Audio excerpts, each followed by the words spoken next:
ગેનીબેન ઠાકોર વિરુદ્ધ ટિપ્પણી વિવાદ। ગેનીબેન ઠાકોર પર જગદીશ વિશ્વકર્માની ટિપ્પણી મામલે પાટણ ધારાસભ્ય કિરીટ પટેલ આક્રમક। ભાજપ મહિલા સન્માનની વાતો કરે છે અને બીજી તરફ મહિલા સાંસદ માટે આવી ભાષા વાપરે તે નિંદનીય। કિરીટ પટેલ ગેનીબેન ઠાકોર વિવાદ મુદ્દે રાજકીય ગરમાવો। ગેનીબેન ઠાકોર વિરુદ્ધ જગદીશની ટિપ્પણી મામલે પાટણના ધારાસભ્ય કિરીટ પટેલ આક્રમક બન્યા છે। તેમણે નિવેદનમાં જણાવ્યું કે ભાજપ એક તરફ મહિલા સન્માનની વાતો કરે છે અને બીજી તરફ મહિલા સાંસદ માટે આવી ભાષાનો ઉપયોગ કરવો નિંદનીય છે।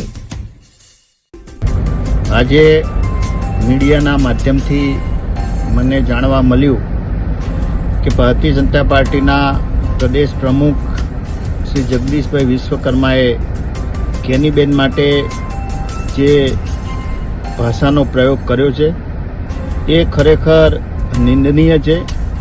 કોઈ પણ મહિલાના વિરુદ્ધમાં આવી ભાષા ના વાપરવી જોઈએ।